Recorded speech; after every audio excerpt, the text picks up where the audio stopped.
Vasishta continued. There is the abode of Lord Siva, known as Kailas. I lived there for some time, worshipping Lord Siva and practicing austerities. I was surrounded by the perfected sages, in whose company I used to discuss the truths of the scriptures.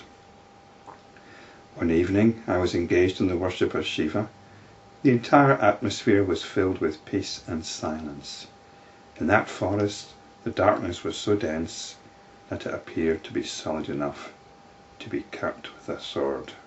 There wouldn't have been any artificial lighting apart from the moon and the stars, and I suppose if you're in a forest, even that's not going to help much. So you can just imagine being in that forest, in that darkness, not really able to move around much once it gets dark. At that time I saw a great light in the forest.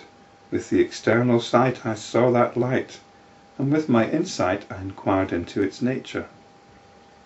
I saw that it was Lord Shiva himself, who was walking along holding his consort Parvati with one hand. In front of him walked his vehicle Nandi, the bull.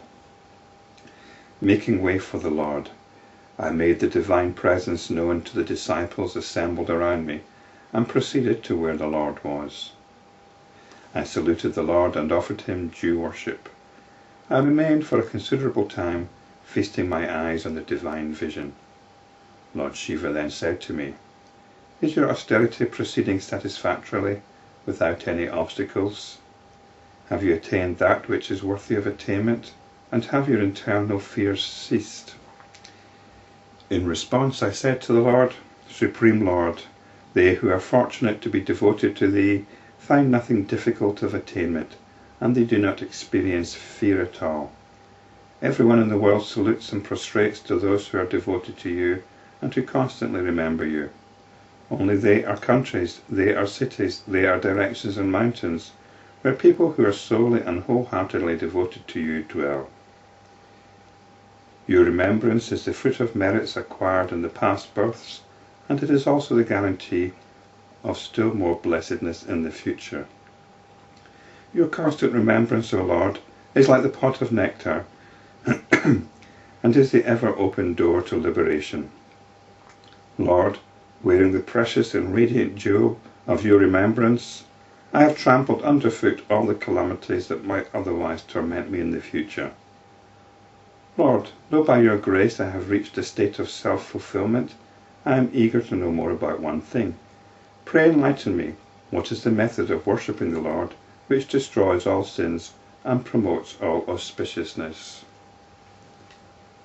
So what have we got here?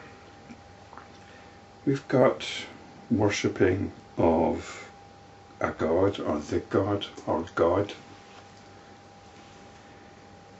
with hopes of liberation. This doesn't sound like the Vasistha we know. The Vasistha who was born directly of Brahma,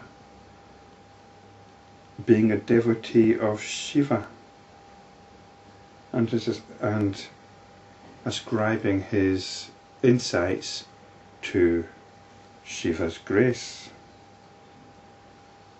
Though by Your grace I have reached a state of self-fulfillment.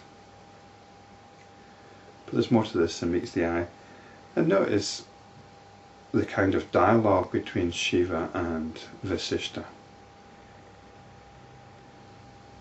Vasishta is not asking for any material benefits.